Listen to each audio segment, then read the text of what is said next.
రాయింపులపై జరుగుతున్న round table సమావేశంలో భట్టి విక్రమార్క మాట్లాడుతున్నారు. లైవ్ చూద్దాం.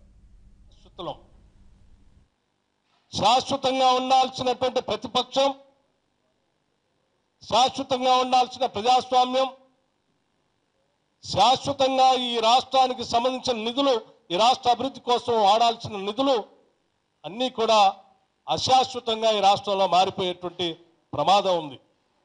ఇది మారితే ఈ రాష్ట్రంలో ప్రతి పౌరుడికి నష్టమే. తన ఓటు ద్వారా పాలనలో భాగస్వామి అవుతామని అనుకున్న ప్రతి పౌరుడికి నష్టమే.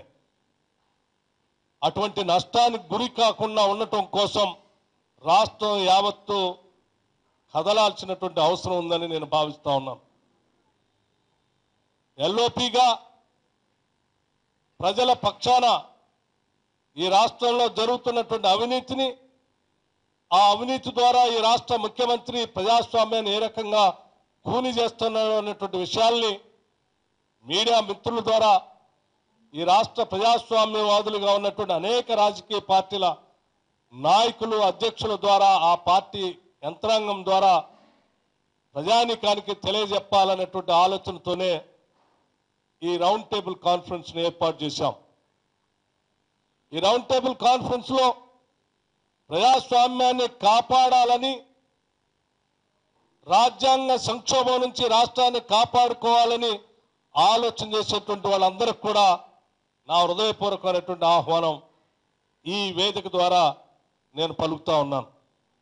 ఇది నాంది మాత్రమే, ఇది నాంది మాత్రమే. ఈ రాష్ట్రంలో ప్రజాస్వామ్యాన్ని, రాజ్యాంగాన్ని, ఈ ప్రజల నిధుల్ని కాపాడేంత వరకు కూడా ఎల్ఓపిగా నా ప్రయత్నం చేస్తూనే ఉంటాను. ప్రజాస్వామ్యవాదులందరినీ కలుపుకొని పోరాటం చేస్తూనే ఉంటాను. ఈ రాష్ట్ర వ్యాప్తంగా కూడా నేను ప్రజాస్వామ్య పరిరక్షణ యాత్ర చేపడతాను. ఇది కేవలం ఈ రాష్ట్రంలో ఇప్పుడు ఈ రకంగా చేసినటువంటి ఈ ప్రయత్నం, చిరు ప్రయత్నం తప్పనిసరిగా ఈ రాష్ట్రంలో ఉన్నటువంటి రాజకీయ పక్షాలు, ప్రజాస్వామ్యవాదులందరూ కూడా ఆశీర్వదిస్తారని నేను ఆశిస్తా ఉన్నాను.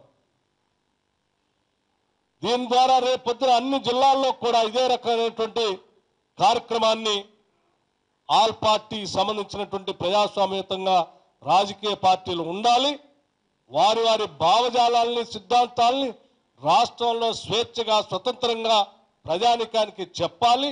తద్వారా ప్రజల ఓటు ద్వారా పాలనలో భాగస్వాములు కావటం కోసం ఆలోచన చేసే అన్ని రాజకీయ పార్టీలు బతికుండాలి. అలా బతికుండాలని కోరుకునే అన్ని రాజకీయ పార్టీలు కూడా మేము చేసే ఈ చిరు ప్రయత్నంలో భాగస్వాములు కావాలని చెప్పి కూడా నేను మీడియా మిత్రుల ద్వారా, ఈ వేదిక ద్వారా ఆహ్వానిస్తా ఉన్నాను.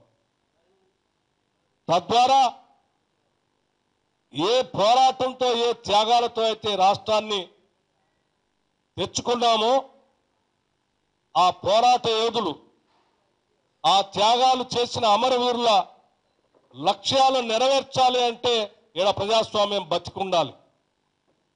వారి లక్ష్యాలు నెరవేరాలి అంటే ఈ రాష్ట్రానికి సంబంధించిన ప్రతి పైసా ఈ రాష్ట్ర అభివృద్ధికే ఉపయోగపడాలి తప్ప ఆ నిధులతో ప్రజాస్వామ్యాన్ని, లేకపోతే రాజకీయ పార్టీలకు సంబంధించిన నాయకుల్ని, శాసనసభ్యుల్ని, ఓటర్లని ప్రలోభపెట్టి దాని ద్వారా బతికేటువంటి రాష్ట్ర ప్రభుత్వం, ఆ పార్టీ నాయకత్వం మనుగడ కొనసాగించడానికి వీల్లేదు.